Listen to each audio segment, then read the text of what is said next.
Hello? Hello, hello. Let me fix this. You guys thought that was my you guys thought that was my ring light before, and it wasn't. How's everybody doing? Can everybody hear me? You could blame my mom for being late. My mom decided that she needed me to shop Amazon for her and then didn't know what she wanted. And if you're watching this, Mom, apologize to the people for me being late. Okay, so everybody can hear me. How is everybody doing? Melissa, Karen, Punky, just me being real. Messy Lip Polka Dot, Amy, randomly, Edie, Wise Angel, just me being real again. Carissa, JB, Dubes, Jamie, how you doing? Christy, Holly Jolly, how you doing? Oh, thank you for the subscription. I mean, for the membership. Sorry about that. Thank you for the membership. Thank you guys. Thank you guys. Thank you so much. My Christmas was good. Thank you. It was quiet. I heard from some nieces and nephews and my mom and friends. Friends. How was everybody else's holiday? Well, you guys were good to me. I got a mug. I got some other stuff. I got cards. I got a mug, said Booberry, my cereal. Now all I need is to put Booberry in it, and then I can eat off of it. I did just wake up a minute ago because I'm serious, my mom. And you had a quiet one for you, a quiet Christmas? Good. Oh, thank you so much, Melissa. Thank you so much. Thank you very much. Thank you so much. Thank you so much. I appreciate that. Very nice of you. So, have you guys missed the reading of this wonderful book? Oh, good. You got your bracelet? What the hell? Guys, take it easy. Take it easy. Milo and Danny. I'm glad you got your bracelet. I'm glad. I'm glad. I'm so glad you guys got your stuff. Good. I'm glad. I'm very glad.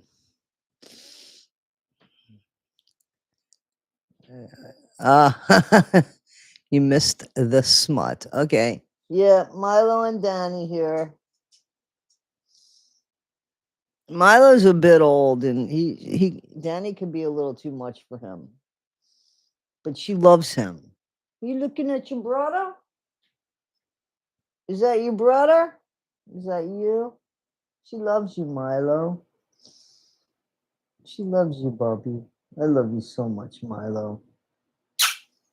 I look into Milo's eyes, and he's an old man. Hello, Holly Cook. Well, that's another Holly. Holly Cook from Dallas, Texas. Trixie, how you doing, Trixie?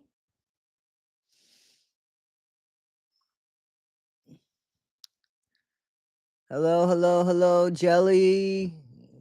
Kung Fu Panda, Jenny. Living the dream. Trixie says she's living the dream. That's cool. Very cool. Very cool. No, you didn't miss anything. We've only just begun. Only just begun. Yeah, guys, I see some thumbs up. There's 119 of you and 45 of you with thumbs up.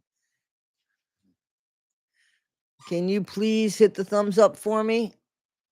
Thank you so much. Thank you so much, guys. All right, Danny's got her toys. They just ate. I took them outside. That was the first thing I did. Took them outside, fed them lunch. Now they got their toys. Well, Danny has her toys. Milo's over here. Are we ready? Oh, good, Katie. Thank you. Thank you very much, Katie. Oh, excuse me. Morbid's the man. What's your size, if I might ask? I'm a medium.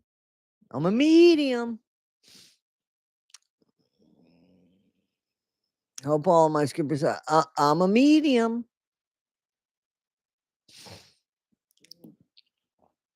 Nothing too girly. I'm a little tomboy. And a medium men's t-shirt. Woman's, I think, large probably. I like baggy. I like a baggy stuff. Thank you. Let's hear some of GRB's Horn. Oh, from Chromosome. Okay. Okay, I got it. I got it. You oddly love Morbid? That's probably a good thing. I like Morbid, not oddly. That's so mean. I didn't see any bullying on Morbid's thing. Morbid has a great voice. He's got a good radio voice. Yeah, he does. All right, guys. I'm sorry, Danny. All right, guys. Are we ready?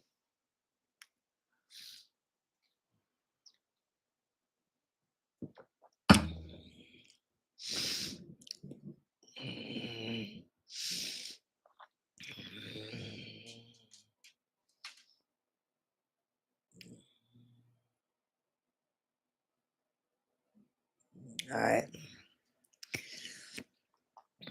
Yeah. Okay, guys. So you guys are just, I don't know. Listen, Morbid, you don't have to like his channel. I don't think that he's doing anything that's bad. I haven't heard any bullying on his channel. And I haven't participated in that. So yeah, it is a cool jacket thing, isn't it? It's from my favorite hotel here.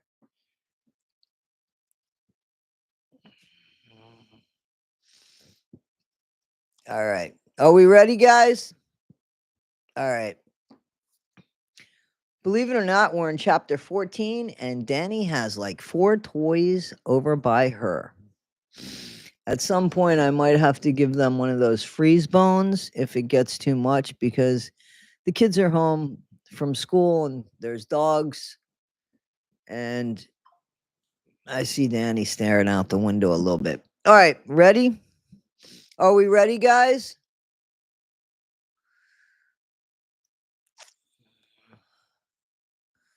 I love upstate New York. I live in upstate New York. When things get crazy in Morbid's house, I step out for a while. There you go. All right. All right, guys. You ready? You ready, Danny? You ready to hear about this crazy bitch, Gypsy Rose? Yeah? Danny's like, I've heard about her. What more can we say about her? Wait, I got more shit to tell you about her. All right, guys, you ready to rock? Danny looks bored. Milo's already asleep. Let's go. This is chapter 14, kids. What do you think of the hair? This is actually bedhead. I really did. I didn't have time to brush it. Took care of my dogs, fed my dogs. I'm here for you. Mom, it's your fault. You ready? It's my last Saturday morning in prison. The passing of time has stopped as suddenly as a summer rain in the South. My morning, I've missed these little analogies because these analogies are so stupid. My morning ritual, drinking instant coffee and breaking off the corner of a Pop-Tart. Remember that monster drink the bitch made? Yeah. And breaking off the corner of a Pop-Tart. She says it's going to be a memory, but then we see her make that crap for Ken or Ryan. She made it for Ryan, right? She wouldn't dare make it for Ken. So, having her morning instant coffee and breaking off the corner of a Pop-Tart will soon be a memory. As of next Saturday, I'll be in a home, my home, learning how to brew real coffee in a percolator. Sorry. My mom has a percolator. That's the machine she likes. I have one of those friggin' Keurig machines. It's not even a Keurig. It's a off-brand. You stick the thing in there. That's that. I have to learn. I have so much to learn about, even the most basic things like how do I like my eggs? Thank you, Solil. Thank you, Solil. She gifted a membership and overprotected 1111 got it. So thank you so much. That's very kind of you. Well, I want some of that almost forgot white chocolate and toasted marshmallow latte. Where the hell do I get one of those? She likes her eggs stolen, Melissa Hogan says. Eggs over medium and loved with bacon. I like my eggs over medium too. All right. So she's got to figure out how she likes her eggs. That's so important. Or do I even like eggs? This is ridiculous.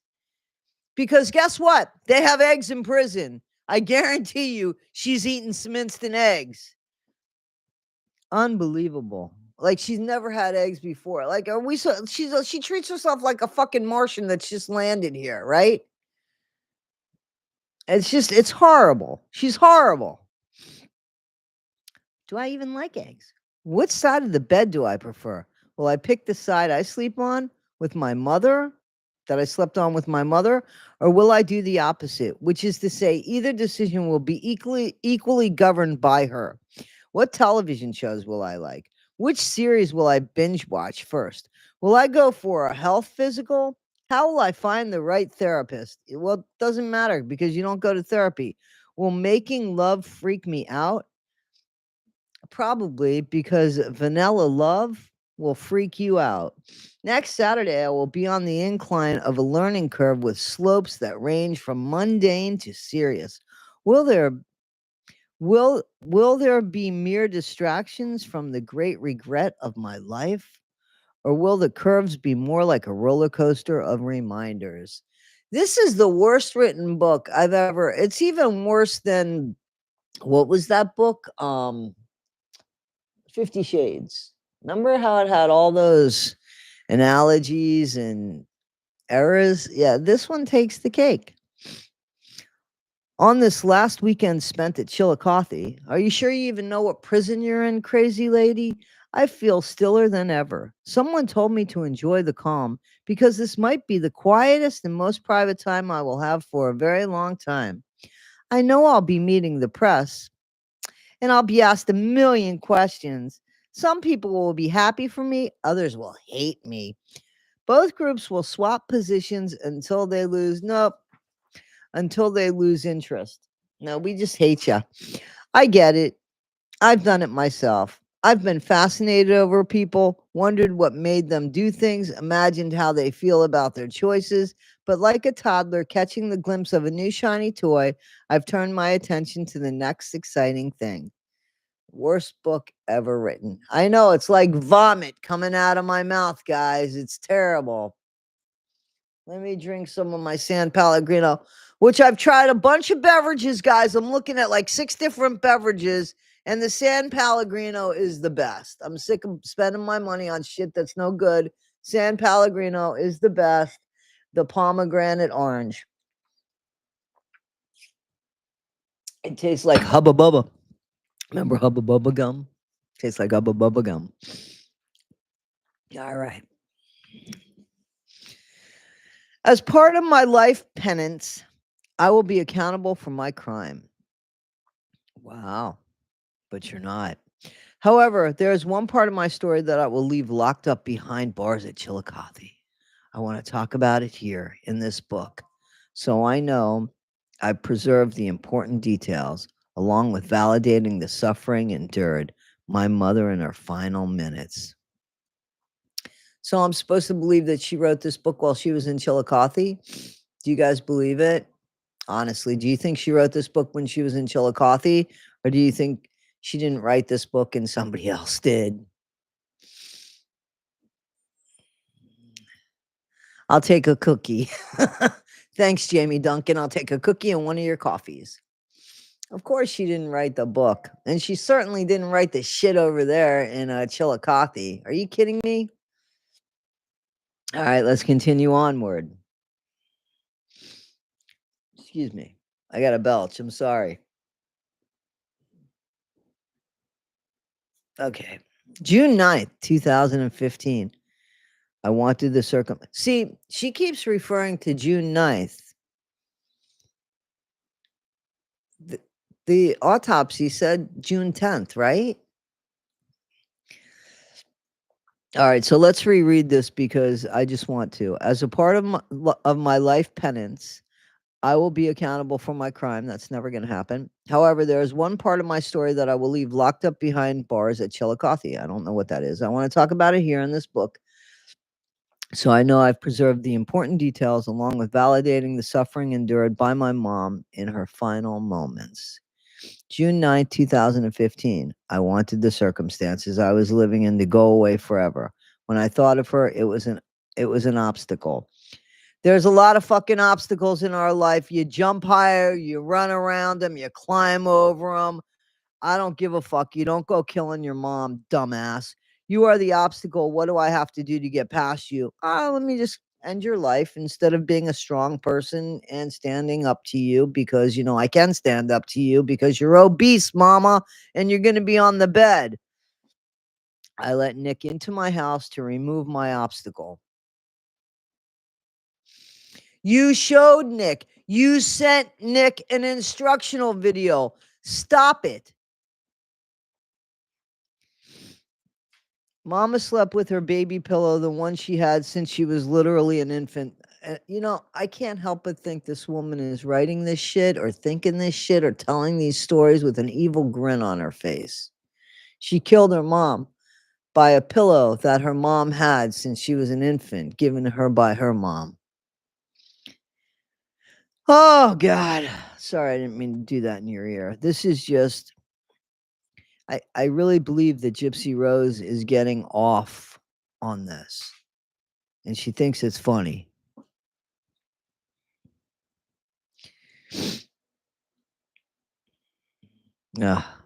Mama slept with her baby pillow, the one she had since she was literally an infant. My mom carried that baby pillow in a larger pillowcase, like a potato dropped in a sack, as a way to preserve the timeline of her existence, trapped in a yellow stained residue of spit up, tears, sweat, and soon enough blood. And then she put that into another pillowcase and into another, forming what looked like lumpy mashed potatoes. I thought she never even had solid food. Were they royal lumpy mashed potatoes? Danny's looking at me like, Mom, you're an idiot. Okay, now she's looking back at the shoe that I gave her to eat. The night my mom was going to die, I remember slowing the evening down. Yeah, because you wanted her to suffer, you sick.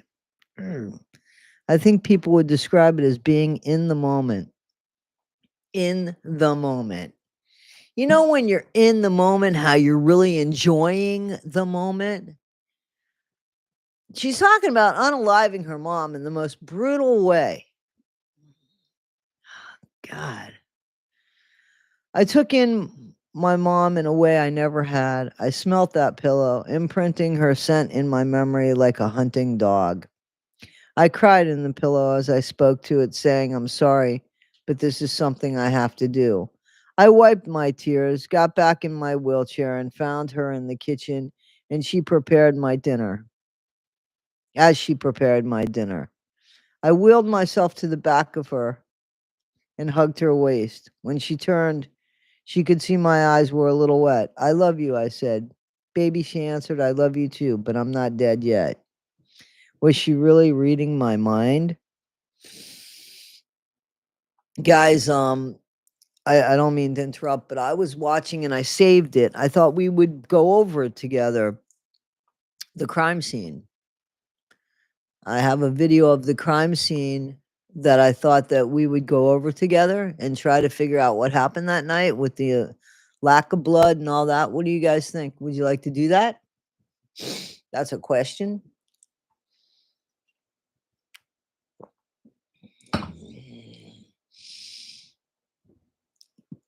Okay, so somebody says yes, yes, yes, yes, yes. We should definitely do that. Okay. Lady Lolo, why are you confused? Lady Lolo, why are you confused? I'm sorry, I'm gonna have to blow my nose. Well, RJ Shannon, you ready to ruin the surprise, but I'm talking to Trixie behind the scenes and we're trying to do something together, but thanks for ruining that. All right. Let me blow my nose. I'm sorry. Hang on. Let me blow. Let me blow. I'll be right back. Danny, are you eating my shoe?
I'll be right there, guys. No, Milo, it's okay. Danny, go lay down, guys. Go lay down. It's okay. Mm-mm. Milo.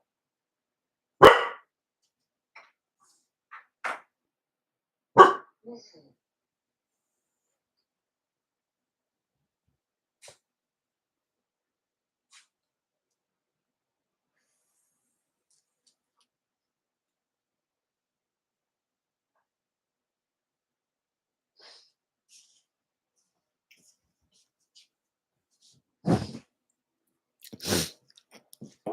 All right, guys. Sorry about that. Your dog's confused. My dog's confused too. Okay. All right. So she was hugging her mom, and her mom was saying she's not dead yet, and she was like, "Is she really reading my mind?" Maybe Gypsy didn't hug her mom very much. Again, so here's the night that the woman's supposedly unalived. She's obese. I'm not making fun of her weight. I'm simply saying she is a big woman, right? And sickly. And she's up. She's up making her daughter dinner. So her daughter waited for her to make her dinner and then unalived her. Oh,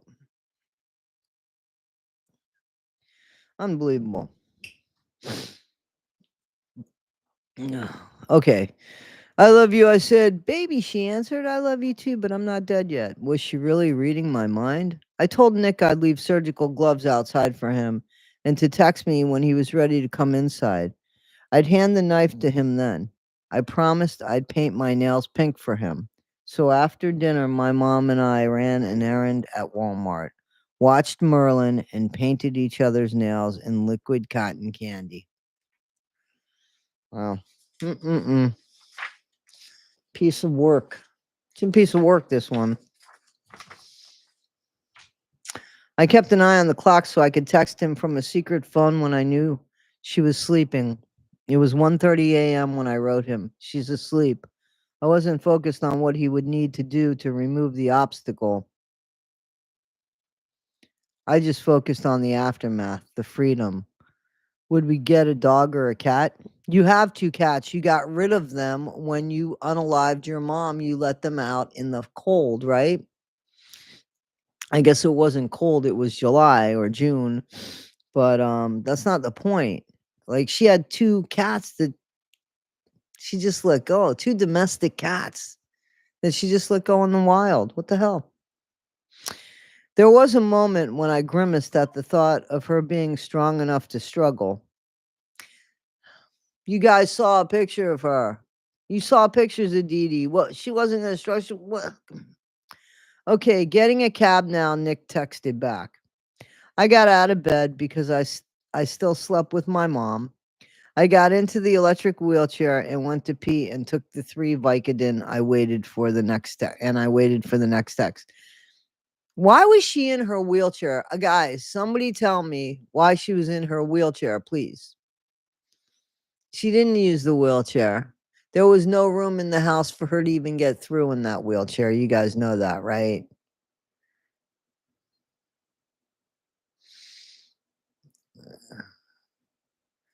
I'm reading what you're saying here. I'm reading the comments, guys. At her size, 100 pounds, she'd be in a coma, right? There's two ways. Okay. So there's conversation about double jeopardy and stuff. Well, the crime scene photos are out there. I'm not showing them on my channel. I'm just showing, I'm not showing her, the scenes of her. I would show the scene of the house and what was around and stuff like that. Okay.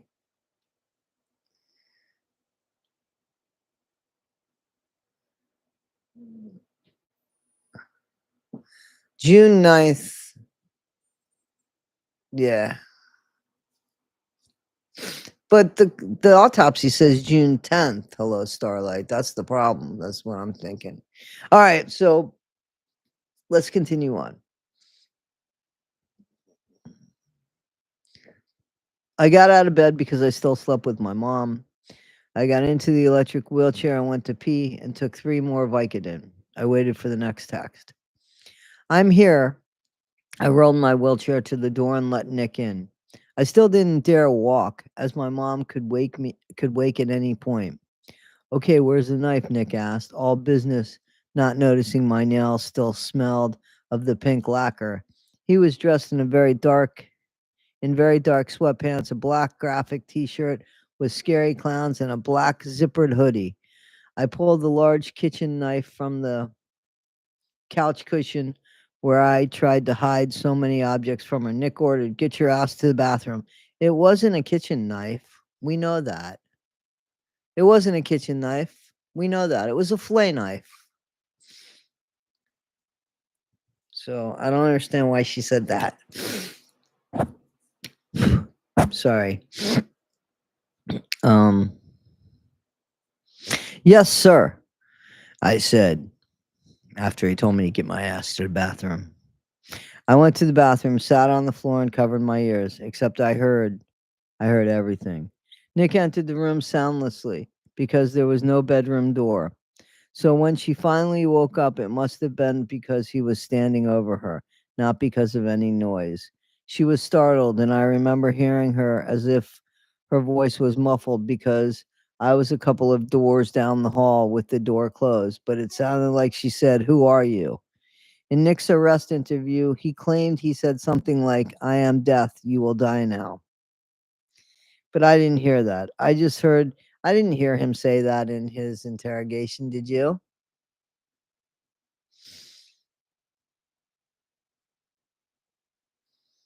Did you guys hear her say that?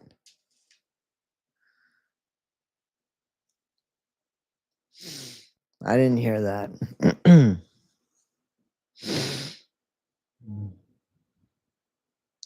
Stop, I heard her say. Enough, enough, please, enough.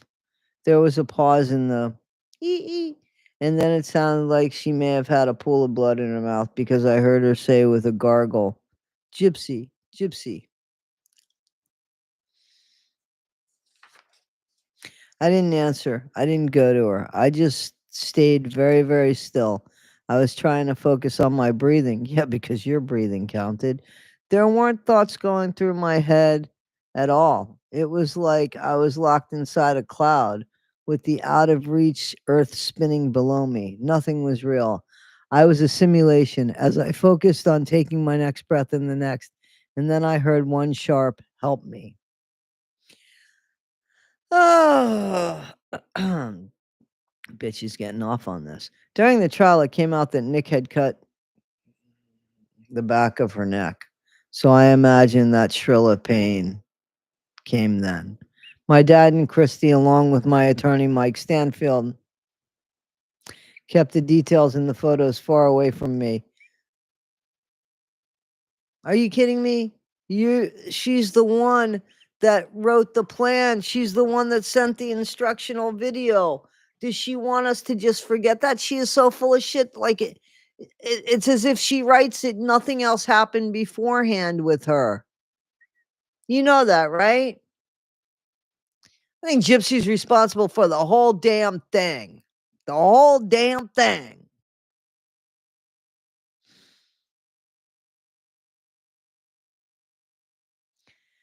So for the first time, I learned the level of brutality at Nick's trial. I remember being afraid I would vomit because in my mind her death didn't look like the crime scene photos. My brain had created a reality that didn't exist. It sure didn't. You know why? Because you planned it, Gypshit. You planned it as brutal as it was. And you're not willing to take responsibility for that. You talked him into it. You lured him into it. You GROOMED'd him into it. You guilted him into it. You made him believe it was the only way you could be with him into it. That's what you did, Gyp shit. I want an Italian hoagie from Panero, just so you know. So she created a reality that didn't exist. Yeah, one where you weren't the perpetrator. After that sharp helped me, there was total silence. There was nothing more after that. Wasn't her last words, Gypsy, don't hurt me? I thought that's what she said her last words were. I thought I was a very good actor. What's going on here, Violet? It's me. I thought I was a good actor here. The book is a trophy just like the tattoos. She's a sick. You know what? That's true. We should pin that. The book is a trophy just like the tattoos. Yep. That's your old serial killer there, your old mastermind murderer. All right.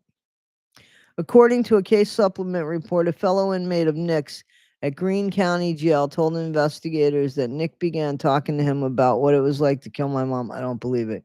Go to John said it made him feel. I'm not reading this because it's not true. We know how Nick felt because he told the interrogator, he told that detective that he felt guilty. He felt horrible. So I'm not reading Gypsy's bullshit of lies where she says he enjoyed it. I'm not reading those words.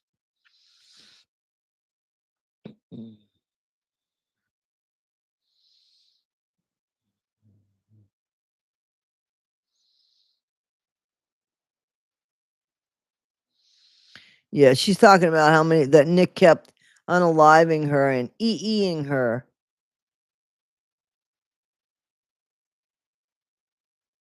And, we know that he did it 4 times. He did it 4 times. So, bullshit. We're not going to give in to Gypsy's bullshit. The attorney said that the laceration at the back of the neck was deep enough that she was almost decapitated. That's true. I've seen the picture. But that wasn't one cut. That was like I don't want to be graphic. That wasn't a slice. That was like a sawing. And Nick never said he did that. And there's too many things that were changed at the scene, and we're going to see that when I do the when we do the crime scene photos. We'll see that, right? I did see that picture though, and it was disgusting, and but it wasn't from one slice. It was from like a sawing motion. And I'm sorry, but Nick never mentioned that. He mentioned stabbings, 4 of them. Oh, even though I had not looked at the photos of my mom, the image of her maimed body will never leave me. He had toyed with her. I hadn't asked for that. No, he didn't. What a liar. He had toyed with her. You toyed with her. Do you hear this stuff? He toyed with her. Nick didn't come straight from me. Instead, he went to the kitchen to wipe off the knife with a paper towel, and he removed the blue surgical gloves, the same kind of gloves Mama had used to administer treatment to me. I was stripped down and in the bathtub when I ran some water, shaved my legs, shaved my pecan, and then wiped myself off. Why didn't you write dried yourself off? Nick scratched on the door, the signal, and that was it. Stark naked, I opened up the door for him, and he was standing there with a knife in his hand. It was wrapped in a paper towel. He walked into the bathroom, set the knife on the counter of the sink, and stretched his arms out, wanting me to hug him. And so I gave him a hug. Yeah, you were pretty friggin' happy because your obstacle was gone. Don't forget about that. Don't forget who said it. I said pecan. Yes, I did. Because that's what she referred to it as. It is her confession, but she's blaming it on Nick. All right. So she's saying Nick says, say thank you. Thank you, sir, I repeated, wondering when the relief would come. I was shivering at that point. Nick had a paper towel around his finger, which was cut and bleeding. Clean me up, Nick ordered. This is bullshit. You know this didn't happen. Clean me up, bitch. Let me grab you by your neck. I mean, come on. Yes, sir. I grabbed the box of Band-Aids. I wiped the blood off his finger with an alcohol swab the same way I tended to my mom's wounds after I shot her with the BB gun. And I thought she went to the hospital for that. I dabbed Tyndall to my mom's wounds after. Okay. I dabbed a droplet of blood on his tennis shoe. I wiped away the red handprint that wrapped around Nick's forearm. After I got him cleaned up, we sat there in the bathroom for a second, just holding each other. His steadiness felt good as I shivered. Go to your bedroom, Nick ordered. With my head bowed, I slowly walked to my bedroom. I never sat in a wheelchair again. I felt exposed and vulnerable in my nakedness, my baldness, and my gummy mouth. Okay, what a picture. Nick had ordered me not to wear a wig or dentures. Oh, I'm sure he said that. He wanted me stripped of everything. I resembled an alien from one of his many extraterrestrial nations that he colluded with in his various fantasy worlds and realms. As I passed my mom's bedroom, I didn't look in directly, but peripherally, I saw mounds of blankets on the bed and bags of clothes.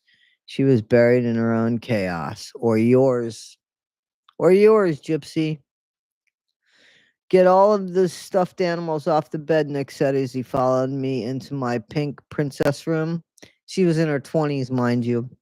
She had toys, like she said to the detective in her bed. There's 380 of you and 170 like me. Can you try to like me a little bit more?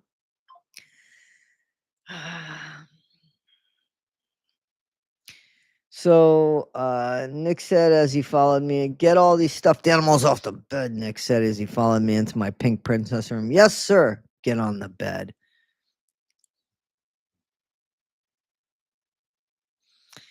I lay there on the bed as he took off his pants and straddled me, his legs pinning down mine.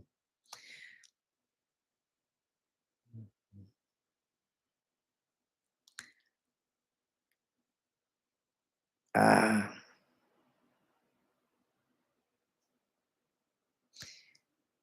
Guys, I don't even want to read this because it's the biggest crock of shit ever. But just so we could fucking hate this bitch more, we're going to do it. He put his arms around my neck and began me. I just remember feeling pain from him holding me down. And at that point, I feel like there may have been penetration, but I don't remember that. I remember crying. I remember trying to scream for my mom. But I forgot I had him on a liver. That's not what she wrote, but that's what she did. But I didn't have enough air. This is not what I agreed to. Stop, stop, I begged Nick, but he didn't. He just continued to choke me. One hand on my throat, one hand holding me down, my wrists above my head. This is so not true. You know that this is not true. This is so untrue. Of course he said he never could, because he would never harm her. He would have never harmed Gypsy. He would have never done that. That's terrible. Like, this is such shit. I don't know what I was thinking when I agreed to let Nick violate me, but I know I didn't believe it was going to be a real violation. I thought at worst Nick would just pronounce aloud over and over that he was violating me or something, like dirty talk or kink. But I was feeling pressure and sharp pains, like he was trying to stuff himself inside me, just like he had tried in the movie theater bathroom. I mean, just like you had him try. Oh, God. She's really trying to kill Nick here. Can I just tell you, she's really, really trying to put him away for life.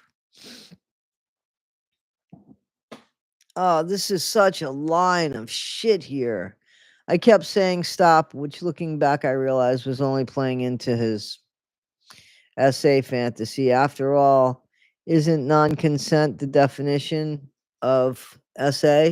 I don't hear you saying thank you, my submissive, Nick kept saying.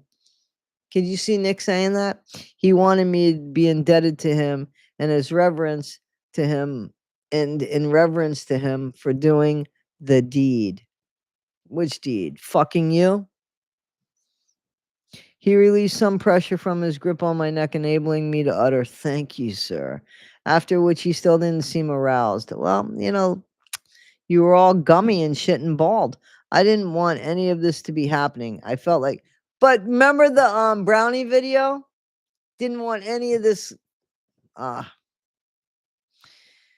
You know that she was so kinked up about this shit. And this shit doesn't go away. This shit's gonna keep with her. She's gonna end up committing some sort of crime, because this sickness doesn't go anywhere. It doesn't go anywhere. Danny, go lay down, babe.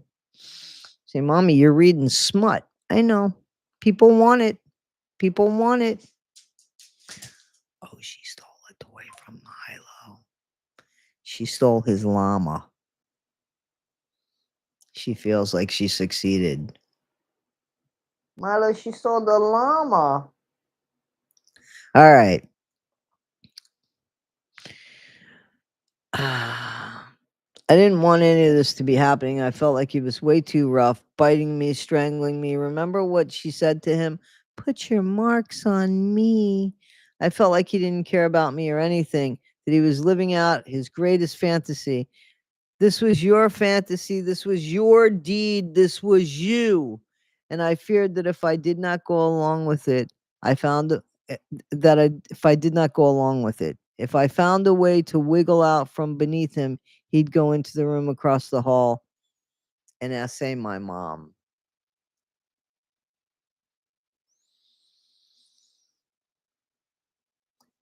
Wow. Wow. She is really out to fuck his reputation.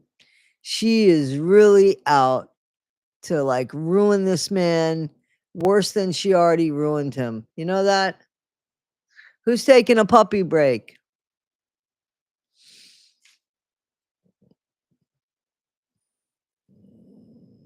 If I like you anymore, I'll get arrested. All right. Oh, I have pictures of my dogs. Yep. She is more than annihilating his character, man. She is something. She is just, look at what this guy is in. This guy is in prison for the rest of his life, and she can't even fucking leave him alone. She's gotta make him. She's the one that did all of this shit, and look at what she's trying to put on him. This is what NPG Cornerstone needs to be saying to him. But I'm not too sure they are. And as Crystal said, he had disabilities. I love Dexter, Christine.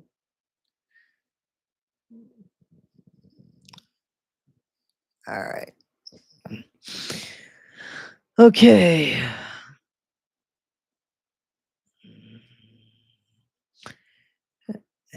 She was afraid, so she says that if she didn't do what he was doing to her, he'd go to the hall, and she didn't want that.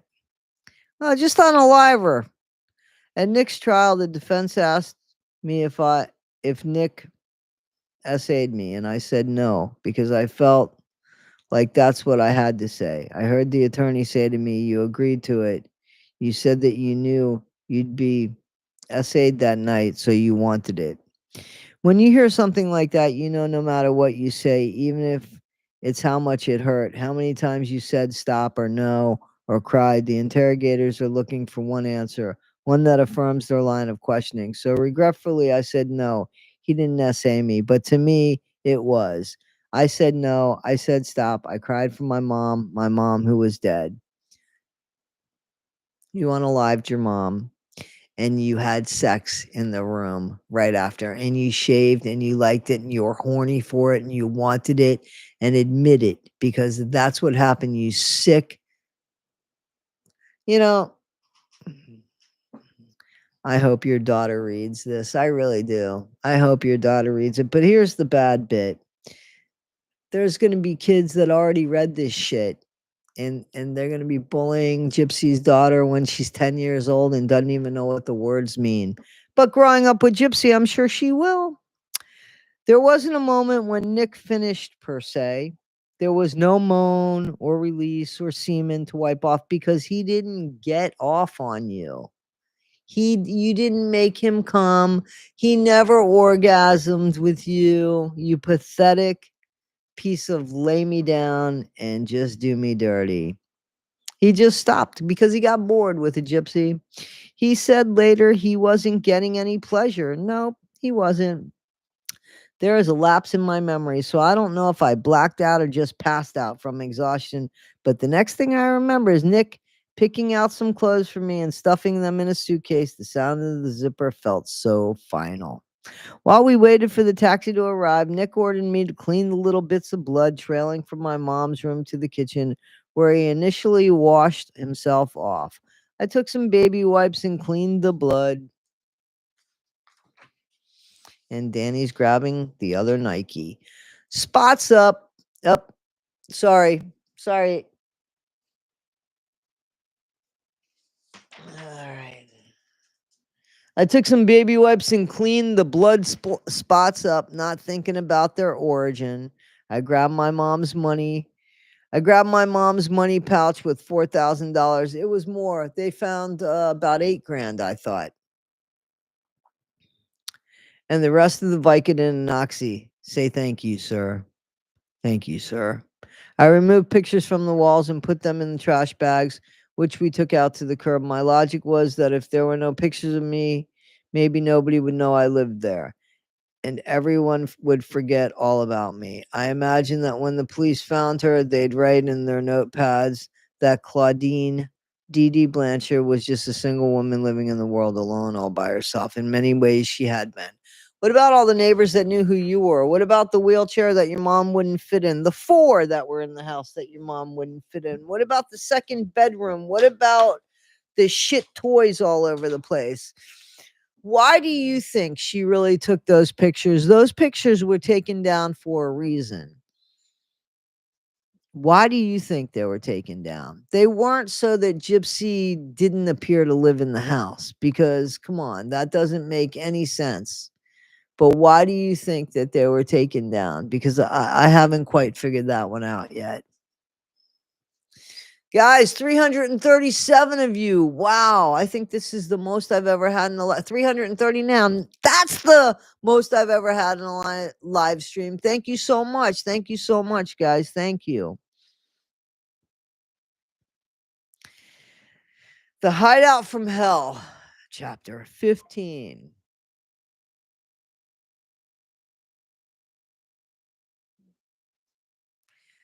Nick needs to just tell the truth. That's what Nick needs to do. I'm reading what y'all are saying. Hit the like button. Thank you. If I can find the interview that she did in the UK, I think she tells the lady that she didn't even know she was abused. Yeah, every story she told is different. Joy, thank you. Joy gifted a membership and Twilight Zone got it. Luna Chick, thank you. I'm getting my Toddy One Skip shit here too. Hermione removed her photos in Harry Potter? I know nothing about that. I know nothing about that. Really? In Harry Potter? Because she watched I'm not a big fantasy moviegoer like that. So in Harry Potter, Hermione, the character of Hermione, why? Does it make any sense for what Gypsy would do? I don't know how to slow down the chat. Hang on. Let me see if I know how to slow it down.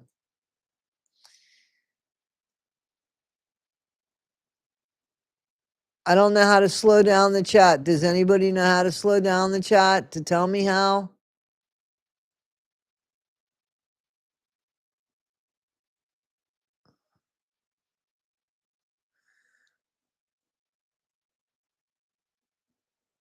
I don't know how to slow down the chat, or I would slow it down. Honestly, I just don't know how. I guess I'm going to have to go to your settings at the wheel. At your wheel. Hang on.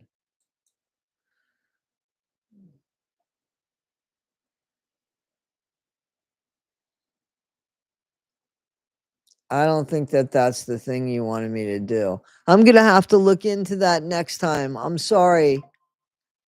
What wheel? What wheel are you talking about? I'm going to have to do that at another time. At the settings wheel.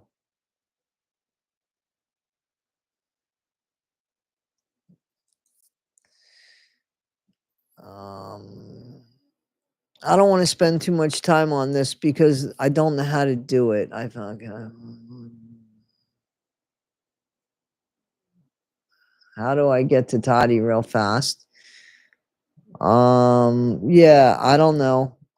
There's a lot of stuff going on. So, well, it's fast for some people. Okay. Yeah, I promise I will look into that.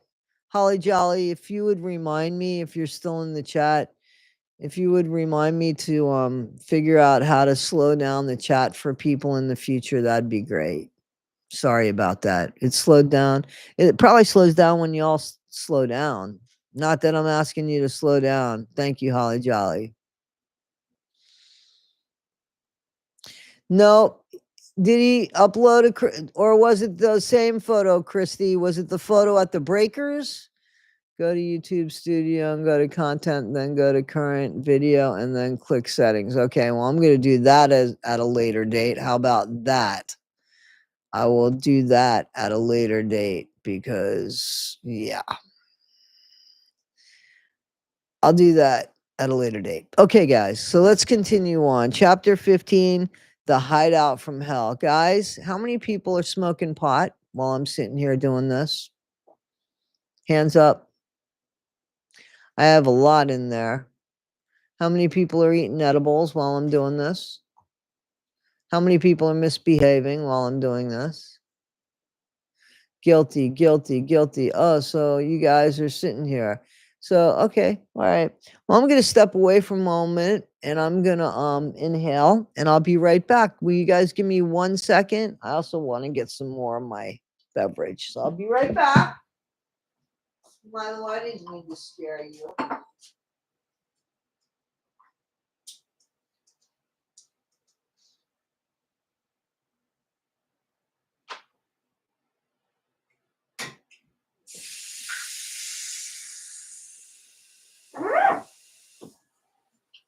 What's the matter, Daddy? How's my good girl?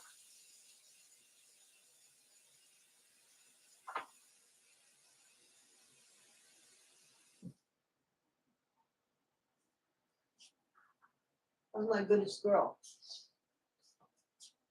You my good girl? That's my goodest girl. All right, you ready? Yes, I was smoking a little bit. It's legal here too, guys. It's legal here too. I just don't want to do it on the screen because I don't think that's nice. Yeah. Okay. So, the hideout from hell. She's just going to bash his she's just going to bash his house now. You ready for this?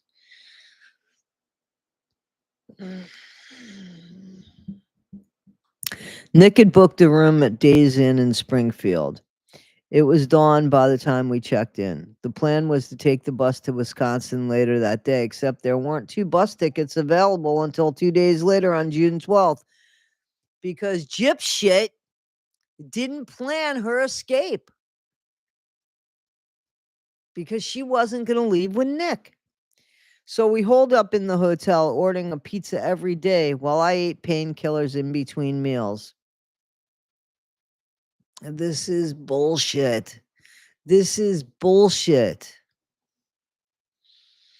I was as high as a kite and didn't think about what would happen when I ran out of the oxy. Yeah, because she never ran out of oxy before. She was in the habit of taking 3 at one time. How long do you think that shit's gonna last when you take 3 at one time? And then you don't take 3 in 6 hours or even 1 in 6 hours? What do you think? I know I heard that too, Danny. I don't know what that little noise was. I heard that too, sweetie. It's okay. I heard that too. It's okay, babe. It recently crossed my mind that Nick and me getting caught may have prevented me from going to dangerous lengths in order to keep getting my fix. Now, being a drug addict is the main thing. It is. It's unbearable bullshit, Maxine. You are right. Oh, sorry, Christine. Sorry about that.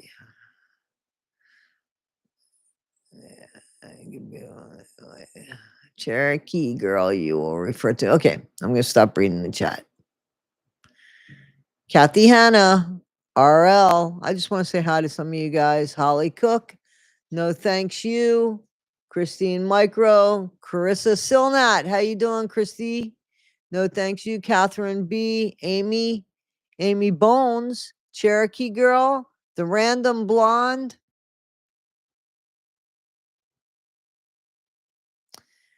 You know, Jen had a nickname like that.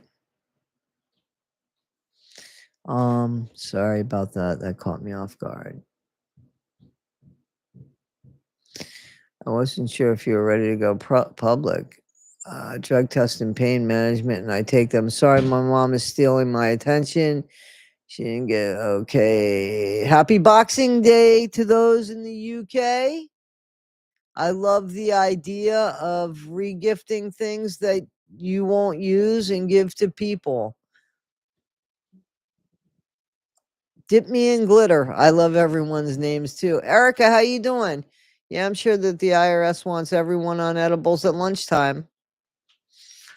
Merry Christmas to all. Catherine, Lulu, Trixie again. Boxing Day in Canada thing too? I think it's just a UK thing. Melissa Hogan, I could be wrong. 1980 commentates. How you doing, 1980 millennial? Alice Down the Rabbit Hole, how are you? I saw a great video that you put out, guys. Alice Down the Rabbit Hole had a great video about Mike Stanfield and the doctor. And I did a video, and I promise it just happened to be that we were doing like the same thing. However, we brought out different things, and I think that that was great. I've done videos. Thank you so much, Christy. Puff Puff Pass. If you were over here, I would definitely do that. I would definitely give you a Puff Puff Pass. So,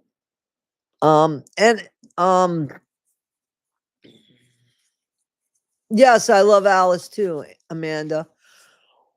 Ooh, no thanks you. All right, guys. Opas. How you doing, Opas? I thought of you. I had baklava. I know that you're not Greek, but I still think of you as Greek. Kathy, Hannah, everybody, Jamie, Aspie's at. I read the coffee actually relaxes much. Let's raise a cup of coffee in my hand. I could sleep with coffee too. I don't have a problem like that. I could do that.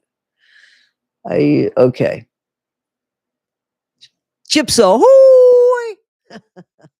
Lamb chop, how you doing? Shorty pie, I did that for you. Hurricane Heather and the Cancer Edibles have had me so much and to think I was raised. Okay, now the chat's going too fast for me. Alice down the rabbit hole says hello. Happy holidays to everybody. Twilight Zone's looking cool.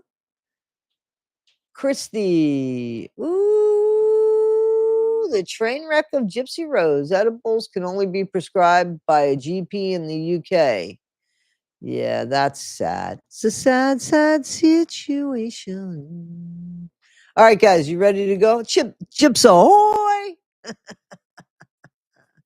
We need to, before and after her boot, we need to, I don't know what those are, because it's going too fast. You're right. Royal mashed potatoes. Hi, Milo and Danny. All right, guys, you ready?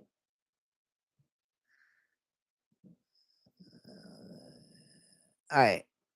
Okay.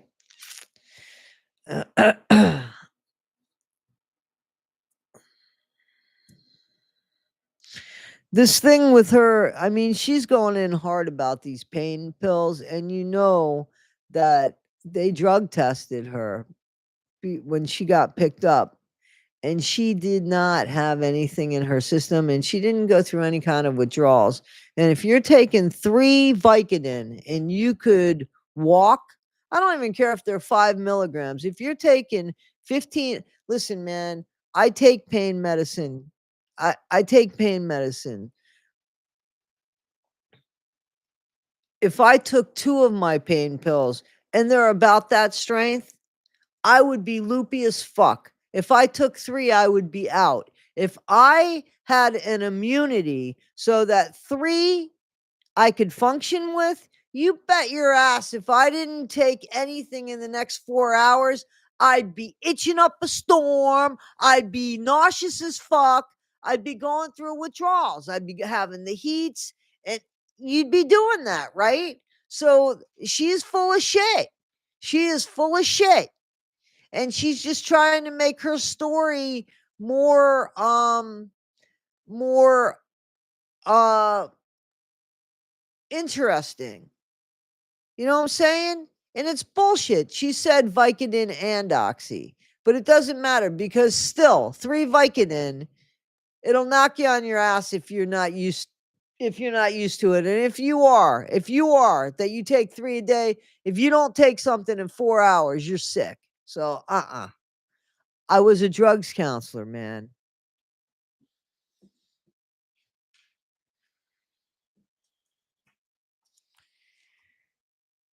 It recently crossed my mind that Nick and me getting caught may have prevented me from going to dangerous lengths in order to keep getting my fix. Well, you got it in prison, right? Would I have wound up with a laced street grade? Well, say that 3 times fast. Would I have wound up with a laced street grade pill or upped my game with a more intense drug of choice? My drug use could have led to my own death.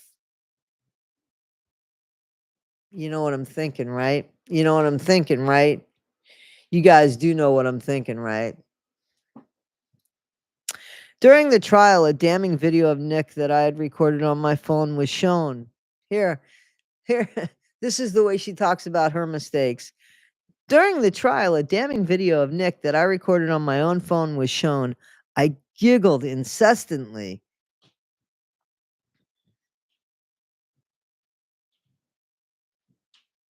It's the brownie. It's the brownie. I giggled incessantly while saying, "He's eating a brownie. Later, he'll be eating me." I did that so good. Guys, I did that so good. Tell me I didn't do that so good. Let's try it again. He's eating a brownie. Later, he'll be eating me. Watch it. Should we do 3 for 3? Let's try it again. He's eating a brownie. Later, he'll be eating me. I keep getting better and better with it. During the trial, okay, I don't want to do it again. Watching the entire courtroom see that video at Nick's trial was more humiliating than I can describe. No, it wasn't, because if it was, you wouldn't have gone this deep into this book that didn't need all this actual bullshit. This book doesn't need all of this exploitation.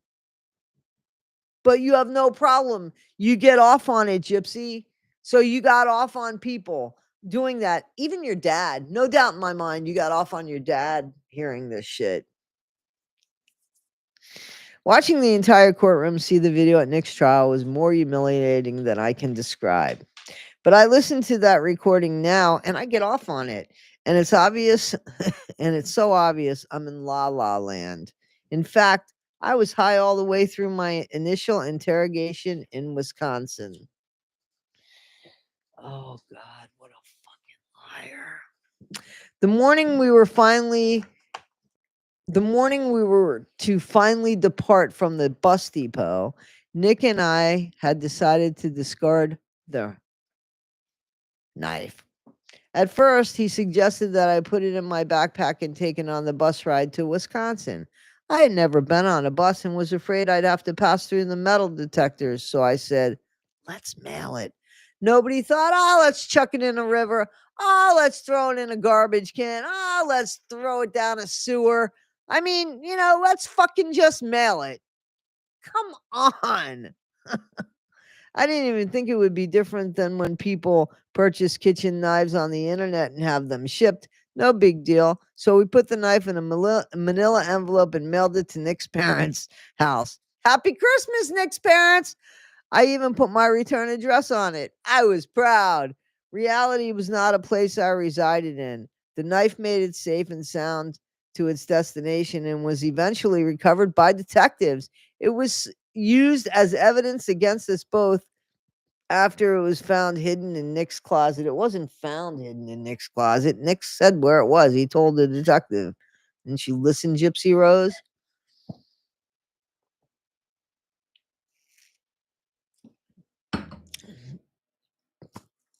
Sorry. Guys, you really got to try this. Let me show you what it is.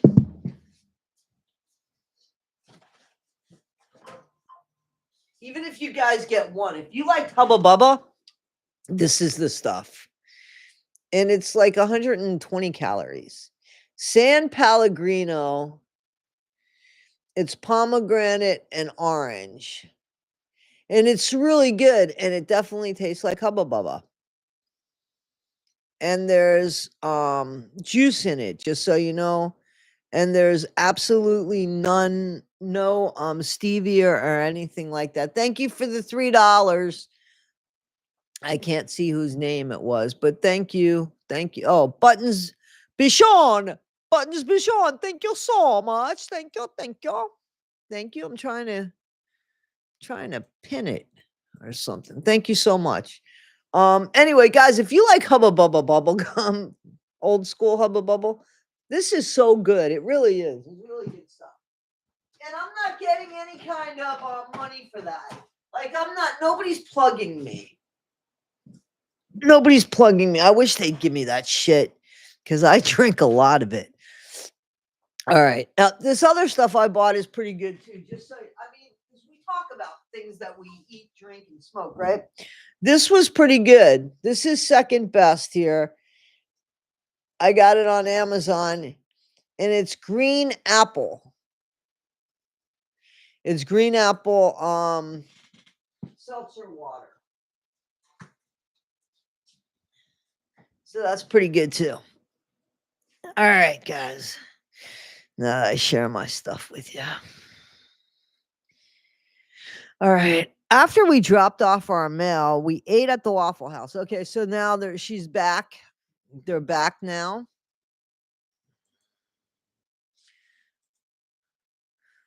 Sorry, guys. All right, green apple, yum. That Amy, that stuff's pretty good. It's not as good as the San Pellegrino. It's not as sweet as, and the San Pellegrino is not overly sweet. No plug-in.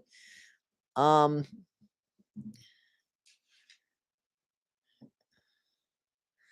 right. 364 people. Holy camole.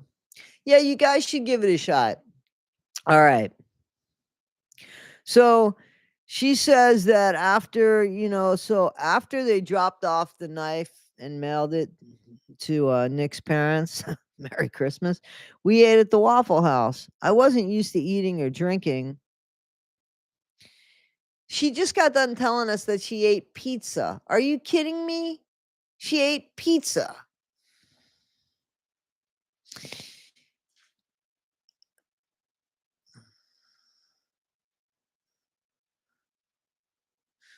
Esoteric Wolf.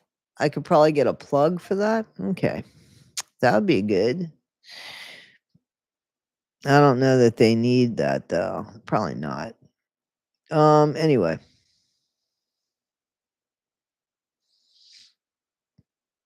So she ate pizza, which is tomato. Tomato sauce is kind of hard on the gut, right?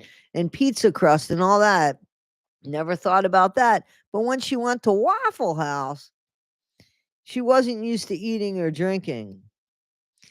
They fucking drank so much. Well, were they drinking Dr. Pepper, right? Weren't they like Dr. Pepper fanatics? She's such a liar.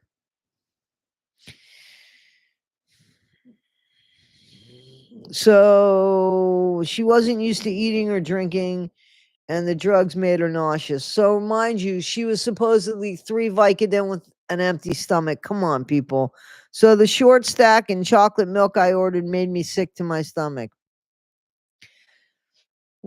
But the brownie didn't. One of the legitimate medical conditions I have is lactose intolerance. Oh, I have that too, Gypsy. So stay the fuck away from milk. So I was doubled over in pain. Your mom was DEAD, bitch, with a big ass gash in the back of her neck. She was doubled over too. We had to go back to the hotel room, so I could lie down before our long trip to Big Bend. In my delusional mind, I was preparing to meet the love of my life's family. I wanted to make a good impression on his mom. I didn't think much about ruining his life. I felt bad that we had to lie to her. Oh, you mean you didn't want to say, hey, listen, we unalived my mom? Telling her that the reason I was coming to live with them and why it was so urgent that Nick come to get me was because my mom had kicked me out of the house. Nick's mom thought she was providing me refuge from a homeless shelter. I hadn't ever even met her yet, and I had already betrayed her kindness. Yeah. Are you going to write down about the letters that you wrote to them and lied and said that you promised to take care of Nick because they were worried about him? Are you going to tell about those letters, Gypsy?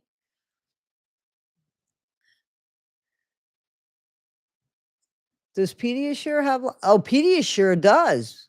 Pedialyte does not. You're absolutely right. Alice down the rabbit hole.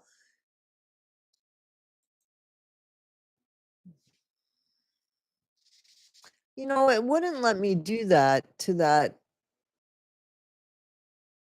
Was nice enough to give me money. So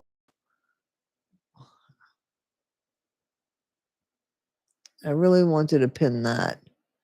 Into the Weeds podcast is here, guys. All right.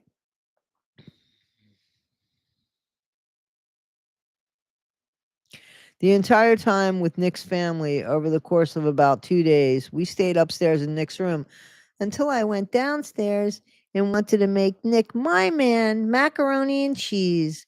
And you know how I did it? I poured I emptied a box of macaroni, put milk in it, and the cheese stuff in it and the noodles, and I never cooked it because that's the way my mom does it. Did you hear that that's what Nick's stepdad said, that Gypsy went to make macaroni and cheese and didn't heat the shit up. She put everything together and never heated it up. And when the guy said, "Don't you want to heat that up?" She said, "No, that's the way my mom makes it." You really think Dee Dee made that shit that way? No offense, but Dee Dee was a big girl. She knew how to cook. She was Cajun. What the fuck? She knew how to cook. Come on, people now. And and Mama Wolf said, "I thought she was lactose intolerant." Again, again. Right, right? Cheese, please. All right. Oh my God. Okay. So the entire time with Nick's family over the course of about 2 days, we stayed upstairs in Nick's room. They saw her come walking up and down the stairs, so we know that they're not all lying. His mom, stepdad, and 8-year-old brother didn't bother us much. Yeah, I hope. Do you ever think about the 8-year-old brother that's growing up without the big brother?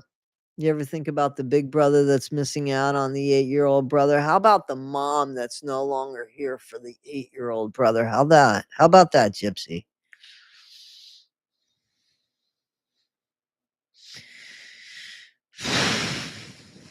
His mom, stepdad, and 8-year-old brother didn't bother us much. Nick didn't drive, so we walked to the gas station for drinks and snacks. But other than that, he wanted me naked in his room the entire time. Being naked and in bed were his orders. And as his submissive, I obliged. How do you figure you're his submissive when you talked him into unaliving your mom when he kept telling you no, no, no, no, no, no, no, no, no? Or did you forget that we saw those text messages and everything, Gyps-A'hooooy? I know, Carissa, and I have to read it. And I have to read it.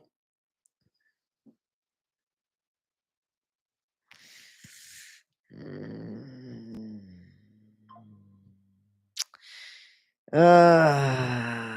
Anyway, being his submissive, so I oblige. He didn't want to have sex with me or anything. I don't blame him. He just demanded that when I was in his presence, I be naked. You're so attractive, bald, naked, and missing teeth. Like that, right, Gypsy? After the first night, I looked around his room and was disgusted by dirty clothes, wrappers, and moldy food. Guys, I want to make sure now that we do the crime scene photos of Horty Gypsy's house. And the fact that maybe I think her mom might have shaved her head because, as disgusting as Gypsy was, she probably had lice because she was a dirty motherfucker. Pardon my language. I know I'm not going to make any money off this video, but she is disgusting and gross. And fucking disgusting and did I say she's fucking disgusting and gross?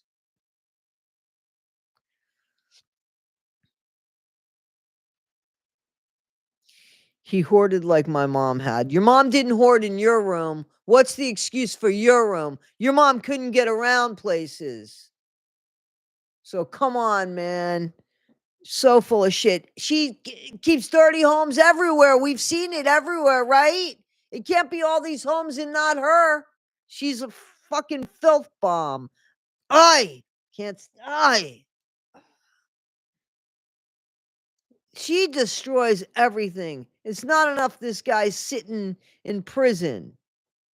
And look at what she's doing to him now by making fun of the way he lived. If it's true, if it's even true, and something tells me it's not true, his mother didn't seem like whatever went on in Nick's room, it would be okay with her.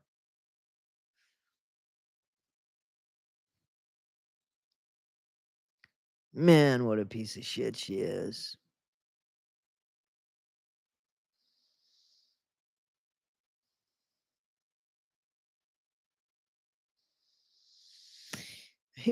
Here's one dig at, pardon the pun. I didn't mean it as a pun. Here's a dig at her mom. Listen to this. He hoarded like my mom had, except she didn't have old food lying around. I tried to ignore the crusty sheets and the sweat-stained comforter. Well, you didn't seem to mind the blood that was all over your fucking house from your mom. When I asked him to use his shower, I remember thinking I hadn't seen him shower since the moment he arrived at my mom's house, not once in the hotel and not once when we got to his home. Observing more of his lifestyle, I began to question how long I could live here. Ooh. It was the first time I had any foresight. You have none. How could we live? Would I get a job? What would I do day after day? Without an anchor or a compass, I wanted my mother. And then I washed that thought right out of my head with a Xanax and half an Oxy, rationing them now. So full of shit. While Nick and I quarantined in his room, my mind wandered. Now, remember when they say quarantine, there was no reason for that. It wasn't during COVID. It just wasn't during then. So they just chose to use this word. They were hauled up in the room because they were having X all the time. We didn't have a plan for the aftermath or the afterglow. What if nobody found her body? What if the police never wrote anything in the notepad and she just decomposed? Or worse, our hungry cats feasted on her. She let the cats out. She's a liar. She let the cats out of the house because a lot of people told me that. A lot of people told me that she let the cats out of the house. They're not all wrong. What a fucking liar, man. Frantic, it became urgent for me to figure out a way to get someone to go over to the house to find her and to bury her, like she said she had wanted once she passed. Don't you dare cremate me, she'd say. You stick me in the ground. I get enough hot flashes as it is. And then she was cremated. She was cremated.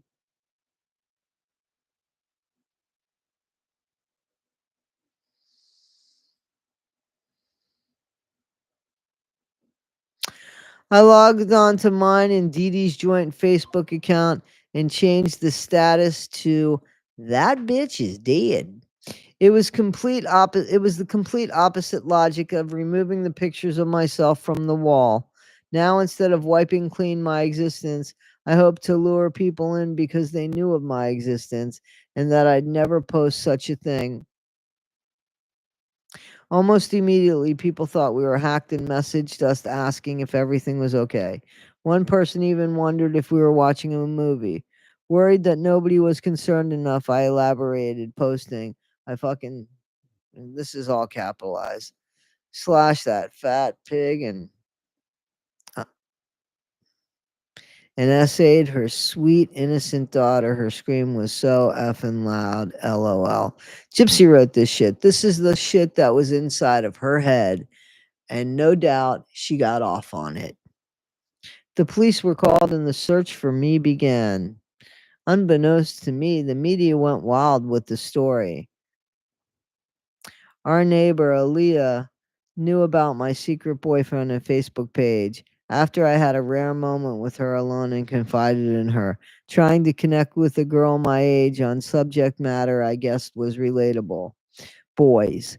She was so worried, another one of my betrayals that still haunts me. Aaliyah was kind and generous and told detectives about my online boyfriend. It didn't take long for the police to trace my laptop's IP address to Nick's home. Guys, do you remember when we watched the interrogation and she said that Aaliyah bullied her? Do you remember that? Oh, listen, she only told the only person that knew that she could walk was Nick. Whoop, wait, Ken. Whoop, but hang on. Aaliyah. On June 15, 2015, 5 days after the unaliving, armored police vehicles and what looked like a SWAT team surrounded Nick's family's house, treating the situation as a kidnapping. I can't imagine the fear and confusion that came over Nick's family, especially his little brother, as the police removed them from their own home. Then, over a loudspeaker, we heard Nick go to John, "Come out with your hands above your head." I looked at Nick, he looked at me. We were both naked. Ha ha ha! Robotically, quietly, we got dressed. Hearing a forceful voice call out Nick's name, like he was a known fugitive, was surreal, dreamlike. I didn't think yet that I was in trouble, but I also didn't know what our next move would be. Of course, you didn't think you were in trouble. You thought that you had the whole damn thing covered, Gyps-A'hooooy. You thought you could use that voice of yours and you would win, win, win. "Come here," Nick said, pointing to where he was standing in front of his closet. We both got into the closet, locked the door, and sat. "What are we going to do?" I asked Nick, my only guiding light. You just called him dirty and slovenly. Now he's your only guiding light. "We just stick to the story. Your mom kicked you out. You were on the streets, and I came to get you to live with us. We stick to that story, no matter what." That's what Nick said. Realizing we were about to be separated, I began to tremble. The gravity of losing him pulled on my heart. She was getting ready to leave him. She didn't like the crusty sheets. What's up with thinking of crusty sheets? We sealed our pact with a kiss. He was so dirty, he hadn't bathed in over a week. Nick let me go down the stairs to the front door first. I remember being at the landing before taking my first step and seeing all the police in the military gear like you would see on the news about troops in Afghanistan. I was about to descend into a sea of bulletproof vests and helmets and guns. The guns had lasers on them. The lasers were pointed at me. "Hold your fire. Don't shoot. Don't shoot." Several voices collided. Oh, wasn't Gypsy's voice. Let me do it again. "Hold your fire. Don't shoot. Don't shoot." Several voices collided. They hadn't expected me to come down first. "Keep your hands where we can see them." Instinctively, I put my arms up like a goalpost. "I'm okay. I'm okay," I kept saying. "I'm unarmed. I'm coming down." Let me do that again because that was Gypsy. "I'm okay, I'm okay," I kept saying. "I'm unarmed, I'm coming down." The instant I appeared at the front door, a hand yanked me like a cane yanks a bad act off a stage. I was swooped away by my shoulders, carried off as if my kidnapper was at my heels. You weren't kidnapped. They cuffed me behind my back and sat me down on the hood of a police car, firing off question after question. "What's your name? How old are you? What's your social security number?" I told them I was Gypsy Rose Blanchard with an E at the end and that I was 19. I was really about a month shy of 24, the same age my mom was when she had me. I had no clue about my social security number. The questions continued. "Does he have any weapons, any bombs? Has he hurt you?" I told them he didn't, waiting for Nick's silhouette to appear in the doorframe. Then I saw several police officers holding on to him and body slamming him onto the concrete where they cuffed him, and I remember him hollering, "Hey, you're hurting me." We were taken in separate police cars to the precinct, where Nick and I would wait for Missouri detectives to fly to Wisconsin to take over the case. The room I waited in had a comfortable couch, and I remember a pillow in the shape of a fish. There was a guard outside who I babbled to. "Yep, we saw that shit." I just kept talking and talking out of nervousness. No, you didn't. Telling him all about my trips to Disney World. Yep, for 4 hours, I went on and on about every movie in the Harry Potter series. At this point, there were nice people asking me about the different medications I was taking. They were so concerned. I hadn't taken my dosage of Keppra, my seizure medication, so they managed to get me some, which always made me sleepy. I napped while I waited.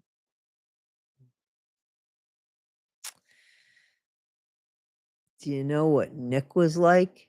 Do you know what Nick was like? Do you? I want to know. Do you know what Nick was like? Oh, Melissa, thank you so much. That was very nice of you. Thank you so much. I'm sorry that it's taken me. Sorry about that. Thank you very much. Okay. I'm sorry. She's full of pink poop is right, just me being real. He wasn't napping, you're right about that. He had absolutely no comforts. You're right about that, Mama Wolf. You're absolutely right. Yeah, he was in the sitting position and he was handcuffed. Thank you so much. My greatest performance yet. Thank you so much, Solo. I appreciate that. I appreciate that. So this is what she has to say about Nick. So, mind you, she's saying that, she missed her dosage of Keppra, her seizure medication, which she never needed, and they managed to get her some, which always made her sleepy, and she napped while she waited. Right? You ready for this? Are you ready? Are you ready for this? Are you ready for that? Did I miss somebody else? If I missed somebody else, I'm so sorry. Somebody else. Thank you for giving me money. Thank you so much. Don't worry, Mama Wolf. We can't read good, so we're good. Thank you so much, guys, for supporting me in the channel. Thank you so much. That please know that it's so appreciated. Thank you. So after everything Nick did for her, and while she's waiting there for hours, sleeping and resting, and Nick's in the sitting position, freezing, right, and handcuffed. This is what Gypsy writes. It took 10 minutes for Nick to give me up.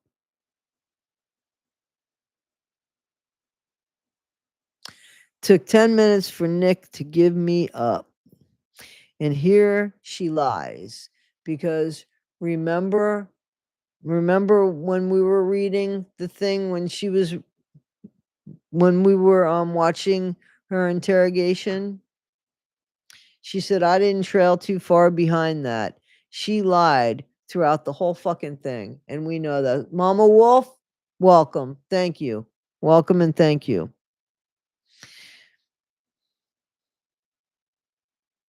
So she lied because she kept throwing him shit every day. I mean, she kept throwing Nick under the bus every second she could. So it took 10 minutes for Nick to give me up.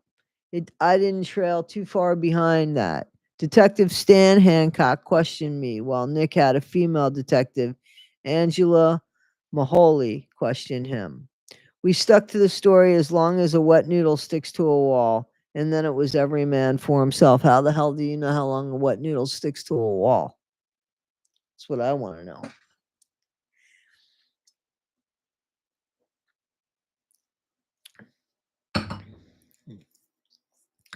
Looking at the footage of me in the interview room, I don't recognize or recall myself. It's almost like being out of body, seeing yourself the way everyone else sees you. You're not quite there yet, Gypsy, the way you really are. You quite don't see yourself like that yet. I don't like the girl I see, but I understand now. We are naturally wired for self-preservation. As full of holes as my responses were, I was trying to build my own life raft.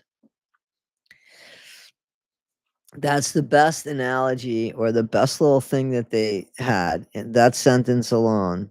As full of holes as my responses were, I was trying to build my own life raft. Whoever wrote that line, that's a good one. Out of the whole fucking book so far, that's a good line. The detectives bet on a bluff, telling Nick that I had ratted him out. Then they sat back and let the he said, she said game begin. Nick named me the mastermind. You were the mastermind. I named him the monster. He said he was trying to save me from abuse. I said my mom was my best friend. He said I bought the knife. He said I bought the knife, gave him the gloves, rounded up the duct tape. I said he had a dark side and wanted to feed her to the pigs and essay her dead body. He said my mom made people think I was sick. I said Nick was sick. What a lousy piece of shit. The seasoned detectives knew soon enough we'd implode as we moved facts around like chess pieces. You weren't playing chess. Pieces on a board controlled by expert opponents. You're a little too full of yourself there. You were playing checkers at best for the first time in your life and didn't know the rules. As Hancock moved from questioning to probing, I could feel the temperature of the water rising, boiling me alive. I'm in trouble. Finally, I realized it, and as such, I panicked. My sentences made no sense. Most of the time, I didn't even finish them. But she hated him. She despised, she wouldn't. It's just that you need to listen to that again, Gyps-A'hooooy, because you said that she, that he did horrible things to your mom and that he wanted to do horrible things to your mom, and instead he did them to you when you were the nasty behind it all. You know, this is why she says it's a memoir, because she can't get sued for lying. I wasn't sure how to articulate. You don't know how to articulate that I just wanted to be free. Really? I want to be free. How's that? I just want to be free. That works. That it was her or me, do or die. She was going to hurt me. Yeah, she couldn't catch you. She was going to slit my throat. With what knife? The one you stole? Come on. She couldn't catch you. She was going to take my voice. You were the bully, bitch. Would they listen to me? Would they understand it? Would they care? Why would they? When I'm full of shit and a liar. I didn't trust the soul, and once Hancock told me Nick blamed it all on me, I mourned the loss of the trust I had for him. He didn't blame it all on you, dumbass. He just told the truth. You blamed it all on him. That's the way it was. We saw the interrogation. Guys, am I right or am I wrong? Nick told the truth and she blamed it all on him. Tell me. Am I right or am I wrong, guys? Preach it, Toddy. Thank you, Jamie. But it's true, right? For real, right? 1980 millennial says you're right.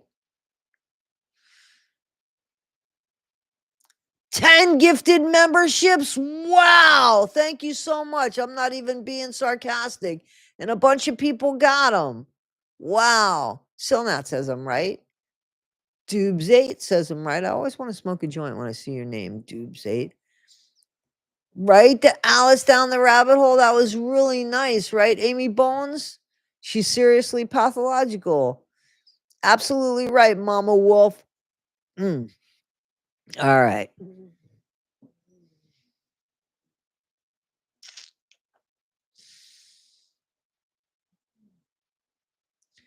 As I became undone. Okay, so let me just go back to the part that, because I didn't trust the soul, and once Hancock told me Nick blamed it all on me, I mourned the loss I mourned the loss of the trust I had for him. As I became undone, Hancock spoke in metaphors. Something like, this is your chance to write your own story. You're the pen. Nope, he said there was an eraser, remember? And I won't know anything until you tell me what happened. Why did you do this? I didn't, I cried. I didn't. I was lying, but I was telling the truth. Guys, I got to blow my nose again. Do you want me to go? Let me see how many. Hang on.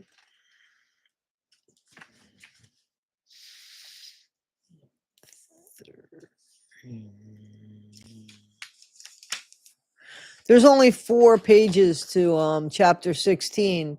Tissues with Toddy One Skip. I love it. Oh, I love it. I love it. I love it. Do you want me to read chapter 16? It's 4 pages. I'll let you guys decide. Excuse me, I'm just gonna go actually to the bathroom and blow my nose this time. I'm gonna smoke a little too. I ain't lying, but I am gonna actually blow my nose.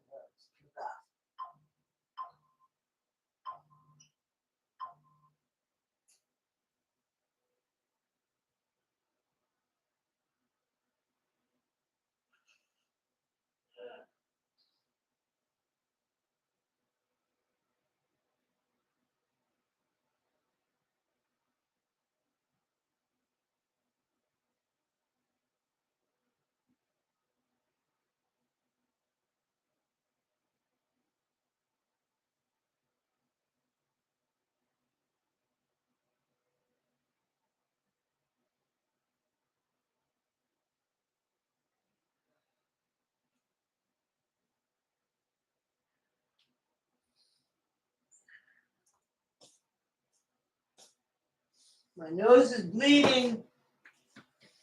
It's from the dryness here.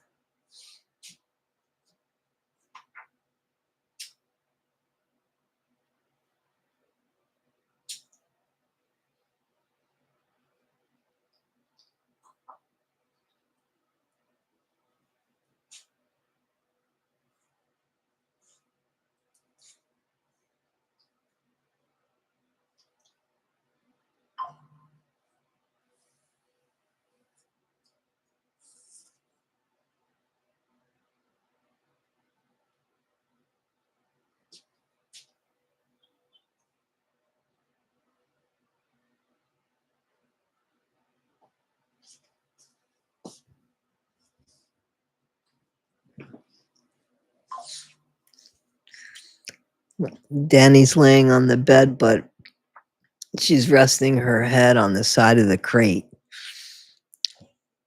All right, so you guys want to go to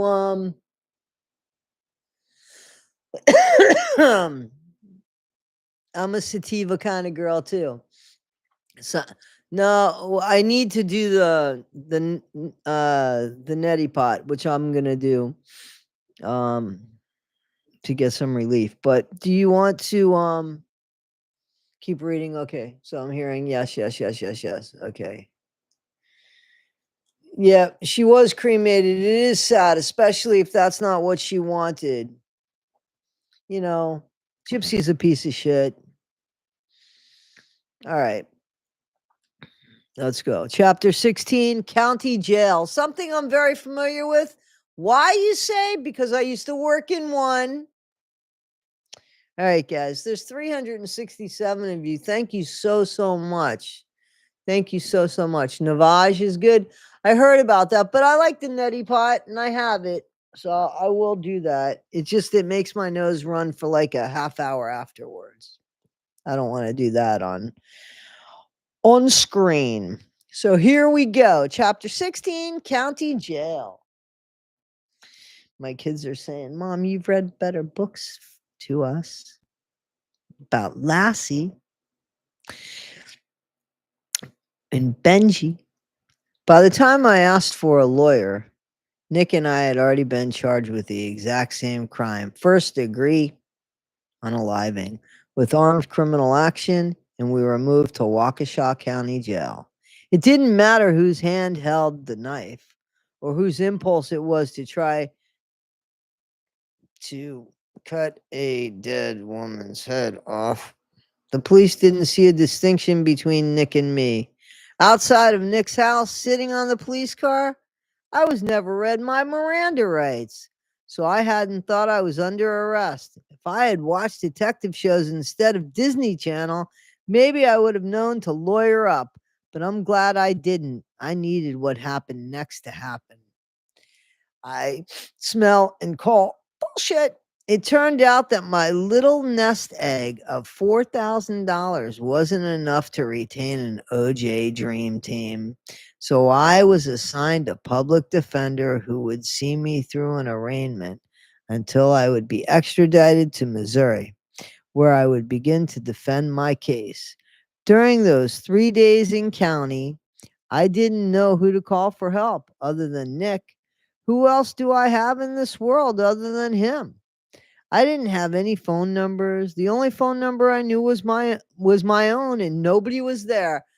Whose fault was that? I was completely unaware of the sensation our arrest was making on national news, which is how my Aunt Celeste and pretty much every estranged family member found out. Celeste is my dad's younger sister, who I vaguely remembered. But I jumped at the chance to call her after she contacted my public defender with her phone number, so my one phone call was to Aunt Celeste. Picking up the receiver to dial her phone number, my stomach was a battleground where hope and dread duked it out. I dreaded the awkwardness of being vulnerable to a stranger, but I held tightly to hope that she would be able to guide me to help me. "I know you don't really know who I am," I said, leaning against the sticky beige wall of the jail, "but I'm in a lot of trouble." "Gypsy, do you know your dad's number?" Celeste's voice was shaky. Oh, let me do that again. "Gypsy, do you know your dad's number?" There we go. I wished I could have trusted her completely, but I wasn't sure if she had an ulterior motive for reaching out. My mom had told me so many shitty things about every single one of my dad's family members. I found it impossible to consider that Celeste would be genuinely concerned for a niece who was a perfect stranger. I tried to be gracious when she gave me my dad's phone number, but I kept her at arm's length. Man, let me tell you something. There's so many pictures of Gypsy with her dad throughout the years. You know, Rod didn't make any effort to see Gypsy. We know this. He didn't make any effort. He didn't go see her once a year, twice a year. He didn't. And he thought she was going to die when she was 18 years old. We know that. So I'm sure that, Dee Dee said things about Rod, but I don't think she said anything as damning as what Gypsy has lied about. I'm telling you. You know, might be your dad's got a new family, but she knew that. She was in pictures with her brother and sister. She knew them. And Dee Dee knew them as well. They exchanged Christmas gifts. She bought Christmas gifts for Rod's other children. So I call bullshit there. I call bullshit there. And every time I think of Dee Dee's legacy, I mean, she got nothing. She didn't get one nice thing said about her. Who the fuck deserves that?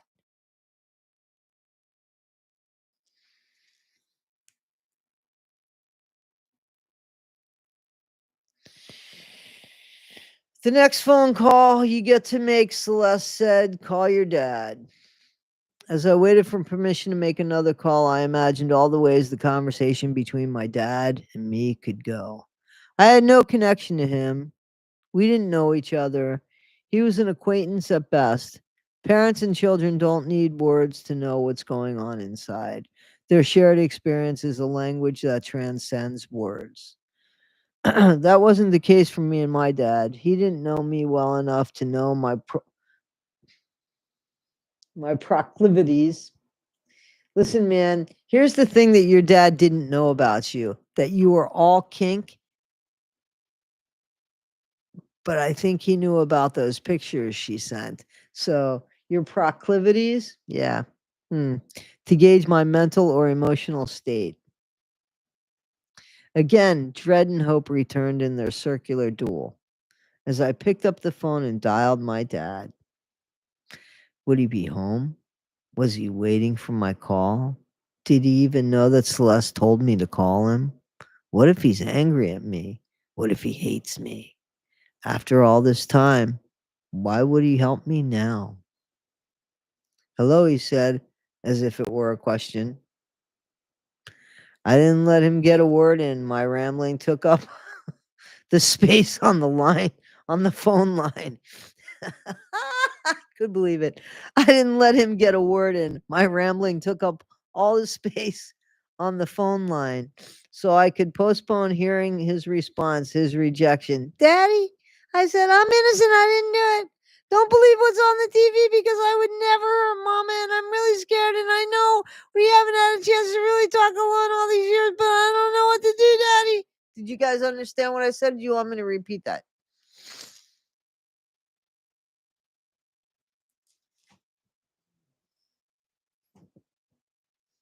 Breathe. We got it. So you guys got it. Okay. You want me to do it again? Joking. Joking. Up to this point, my dad and I had never had a private phone call nor a phone conversation that went beyond the superficial small talk that acquaintances do about the weather or football. You couldn't have a superficial talk about unaliving your mom? Gee, you couldn't figure that one out? Your imagination sucks. This was the first time I spoke to him without my mom hovering.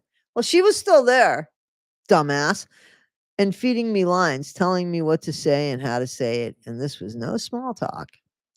Dad was so unbelievably calm. His voice was steady. I see Rod drinking a beer, smoking a doobie. It's all right, baby. We got this.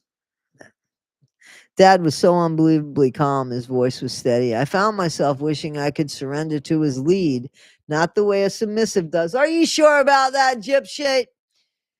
But the way a little girl feels safe doing so around her daddy. It's okay. Don't worry. Okay? Dad said in his buttery Cajun accent. Just hang tight. We'll get you through this. I so desperately wished I could trust him. What's wrong with me? Let me count the ways. How much time do you got? My dad's job as a trawler requires him to remain calm when the sea tries to swallow a crew whole. Even though he was grappling with his own shock, confusion, and anger about the scam that defined his life, my dad planted his feet behind the captain's wheel, navigating me the way he never was allowed to when Mama was around. We said our goodbyes. Soon I'd see him in Missouri when we could begin working with my Missouri appointed public defender, Mike Stanfield. Mike Stanfield. While I waited to be transported to Missouri, I was still in the phase where I believed Nick loved me and I loved him. We would accidentally pass each other in county jail, with our attorney shielding us from making eye contact. I was angry and sad because I felt betrayed by his interrogation video. Ah, really? He probably felt pretty fucking betrayed by you too, Gyps-A'hooooy. So, according to her, he was supposed to just take the heat. He was supposed to just take the heat for her. Right? Right?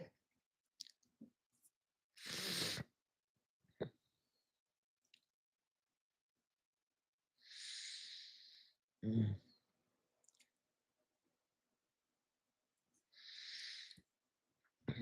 Mm, mm, mm. I said this is weird. I said that Gypsy trusted Nick's loyalty. What she failed to give any credence to any belief, any thought, anything to, was that Nick was raised that authority figures are safety. And he was raised with that for over 20 years. That's where you go if you have a problem. They tell you the truth. If you have a problem, you go to them. That's what she didn't count on. That's what she didn't count on. That trumped when the cop said, Gypsy told us everything. He believed that. When the cop said, you need to do the honorable thing, he felt he was doing that. So it's not that he betrayed her. He really was trying to do the right thing by her according to what the cop was feeding him. And you'll see what I'm saying to this. about this. While I waited to be transported to Missouri, I was still in a phase where I believed Nick loved me and I loved him. We would accidentally pass each other in county jail with our attorney shielding us from making eye contact. I was angry and sad because I felt betrayed by his interrogation video. I really thought he would never sell me out. But even though I was still hurt, I still couldn't help worrying about what was going to happen to him. That's bullshit. We wrote to each other through a metal grate in the wall in the recreation room in the mornings. The women used the rec room, and in the afternoon, the men occupied it. We would leave letters for each other to find behind the grate. I need you to be brave, Nick wrote. I'm sorry you are going through this, I wrote back. Oh, bullshit. I'd like to see these letters. In one letter, he quoted Ephesians 5, which he translated as something like wives are supposed to be submissive to their husbands. With all that was going on, he still wanted to play games. This is such bullshit.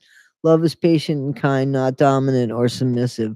I don't recall the Bible saying love is deviant and humiliating, but before the crime, I mistook these behaviors for attention, and any attention at all made me feel seen and beautiful. Being submissive was also familiar.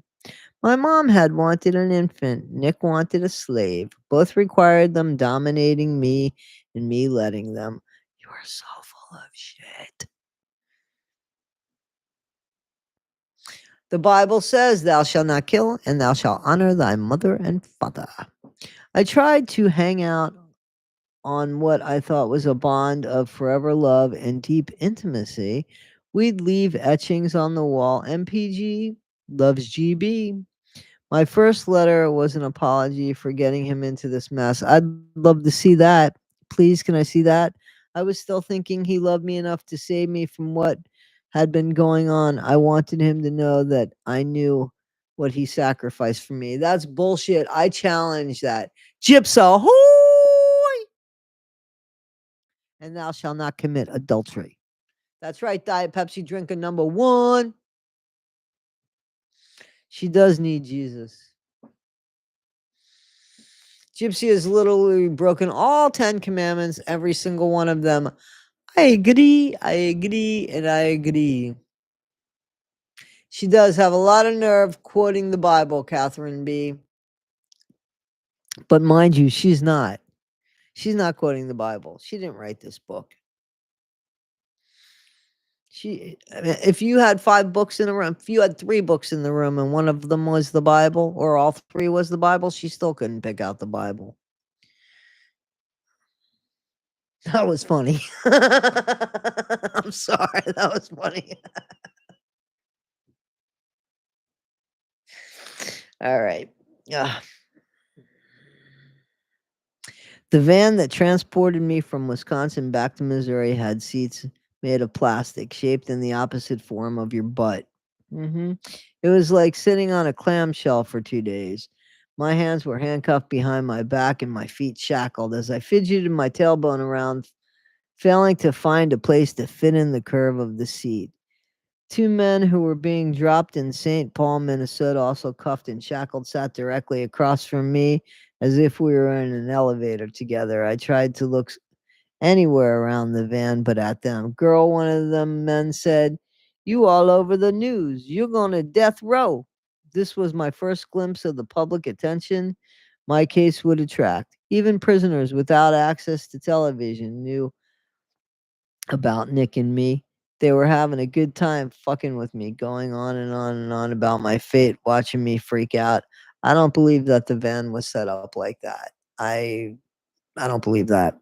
After the van dropped them in St. Paul, we stopped at McDonald's where I ate biscuits and gravy for the first time. I only remembered eating biscuits with Daddy Claude. Oh, Grandpa Claude, huh? But we always had butter. So even on this cold, rainy, damp drive of doom, I experienced something deliciously new. For Southerners, biscuits and gravy represent the simple life, sweet and salty. I'm glad I savored the taste because that was as good as it was going to get for a very long time. Biscuits and gravy? She never had biscuits and gravy? Ooh. You guys were talking about Mississippi mud pie. That's pretty good. That's pretty good, Mississippi mud pie. We used to sell it at a restaurant I worked at. It's chocolate. I like biscuits and gravy too. I do. All right. Oh, no, that was it. Sorry, guys. Chapter 17. Yeah. Sorry, guys. That was the end. That was the end of chapter 16. And chapter 17 has got quite a few pages to it, so we're going to save that for tomorrow. Tomorrow. I love you tomorrow. Yeah. So we can do chapter 17 tomorrow.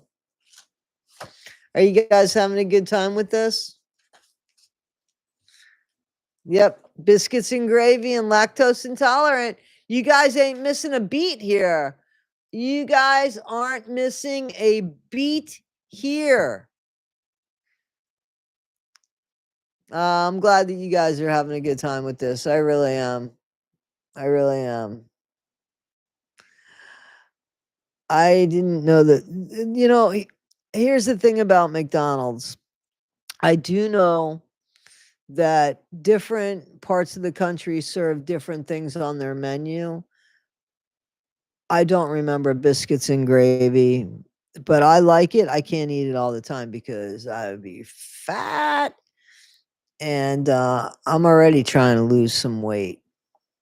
Hey, Carla, you're very welcome. Lady Lolo, Kathy Hannah, you guys are great. Thank you so much. Thank you so much.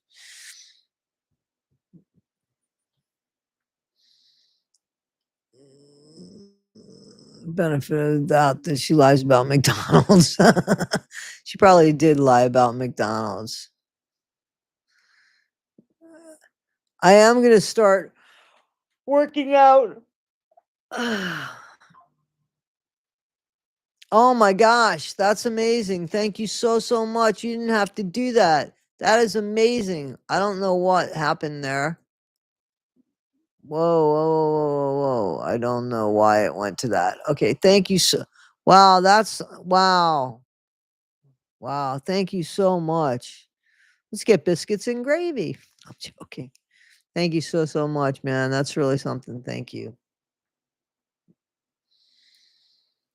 So, what do you like about the book so far? I gotta wipe my nose again. Sorry.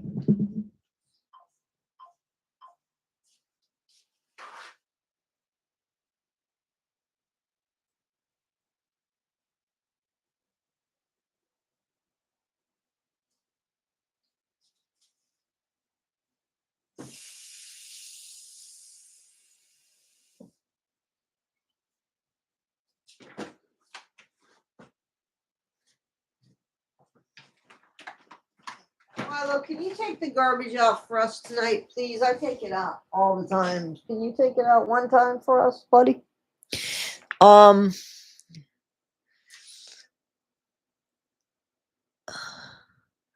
They have biscuits.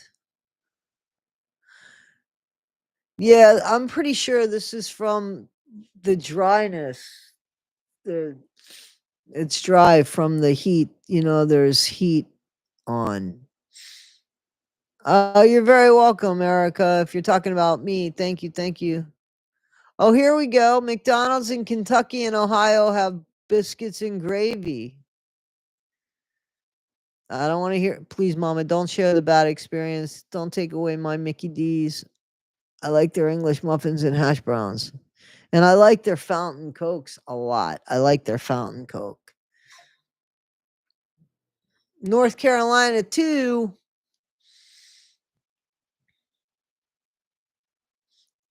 Thank you so much. Florida McDonald's has them too. I don't remember Florida McDonald's having them. Not in South Florida. I don't remember them having biscuits and gravy. Missouri McDonald's has biscuits. Well, it seems like New York State does not have biscuits and gravy. They do. They have the best fountain Coke. So does Taco Bell. in Jacksonville, Florida, northern Florida. I believe that. Southern and northern Florida. Definitely believe that. Definitely, I do. I'm a Coke drinker. I don't like Pepsi. California does not have biscuits and gravy. Taco Bell has Pepsi?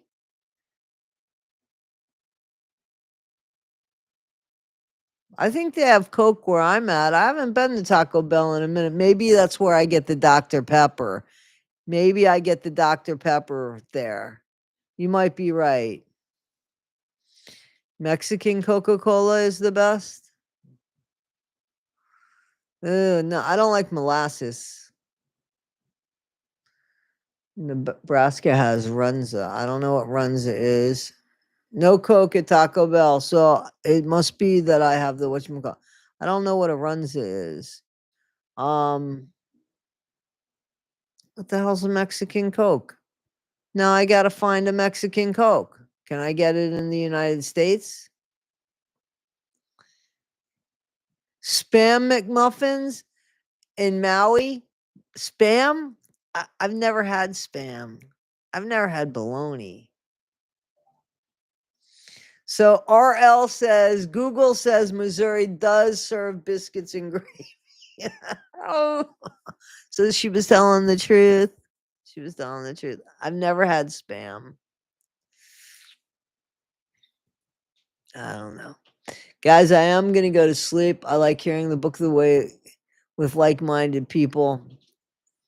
Well, hopefully you guys are enjoying it. I've never had bologna. No, never had bologna. Well, I've never had bologna. I do have a Mexican market. I'm pretty sure we have a Mexican market by us. Does it say Mexican Coke on it? I'm not trying to be funny. I've never had bologna. Okay, so I can't keep saying it, but I've never had bologna. Well, I've never. Do you want my mom to tell you I've never had bologna? The glass bottle Coke is the best. I agree with that. Unless you're gonna get fountain Coke from McDonald's.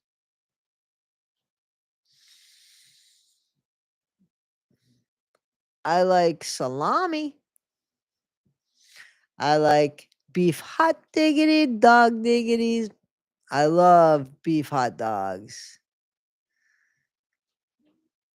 We have very similar tastes. Cool.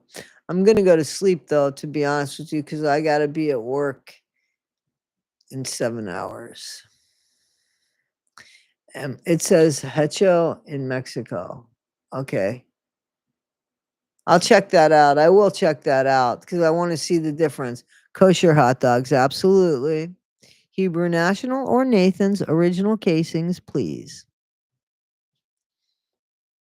I'm all about that. I am gonna go to sleep, guys. I thank you. I thank you. I have 2 videos that all I have to do is put audio, not audio. All I have to do is put some pictures, and they're not about Gypsy. I just have some illustrations. I love Coney Island hot dogs too. Thank you, A. Donald. I will go to sleep. But I have 2 videos to put up. One's about the kids that um that we've covered this year. So Corey Mitchell, and Timothy Ferguson and Maddie Soto and Jalen, the little girl that was left while her mom went to Puerto Rico. So I have a video about how the system has to be better. And then I also have a 90 Day Fiance video that I'm very excited to put out because you guys know I love 90 Day Fiance, 90 Day Fiance. And I talk about 3 of the couples there. So I hope you'll give that a shot, especially the kids video, the one about the children.